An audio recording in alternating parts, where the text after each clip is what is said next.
So I think things first kind of started going wrong around the age of 10 for me. My parents had just gotten divorced, and it was a pretty messy divorce. I had had some abuse in my life prior to that that I hadn't really dealt with or talked about. And so when I was 10, I started struggling with an eating disorder. I started struggling with self-harm, cutting when I was about 13. 14, I started, sleeping around, being promiscuous, started drinking. I tried cocaine for the first time when I was 16. The summer after my sophomore year, I was raped by a peer that went to my high school, and a week later, I tried to kill myself. From there, it was just kind of like the beginning of the end for me, because from 16 to 22 until I got to Mercy, I didn't go longer than a month without being in some sort of treatment center or program, being hospitalized for something. So it was just back to back to back. It was kind of like any little thing I did, I would kind of be hospitalized for. Things just continued to get worse and worse, and I think the sicker that I got, the less motivation I had to recover, because I didn't think that it was possible. So I moved in with one of my friends who I had met in a previous group home. Pretty soon after moving in with her, I got involved with some of the things that she was involved with, including prostitution.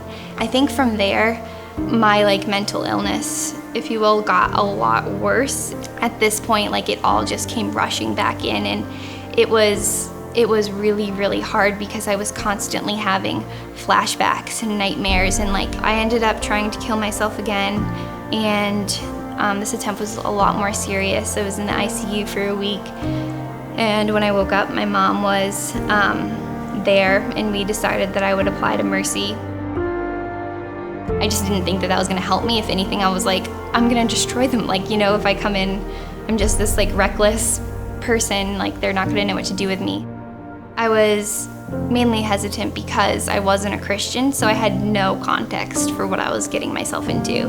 The main reason why I came is I had nothing to lose.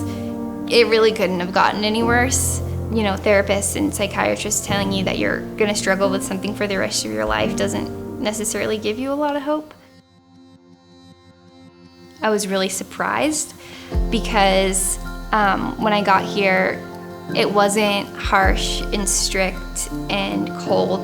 It was warm and loving and bright and colorful, and being welcomed by the staff and by the other girls and women really made a big difference for me. And I think it was a couple weeks in when my misconceptions were broken, but I think it came from, the amount that I laughed here and the amount that I had fun here. And I remember after being here for a couple weeks and being upstairs and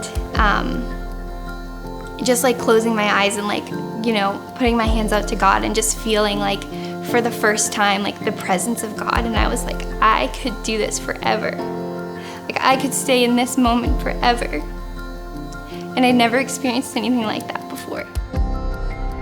That hope that I first learned at Mercy is still the thing to this day that propels me forward, and is the reason that I don't give up when things get hard.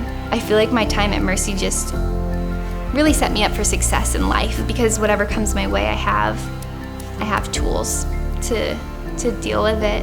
I am living proof that if you've been told that your situation is hopeless, it's just not true. There's always hope. There's always something that can be done differently. There's always a way out.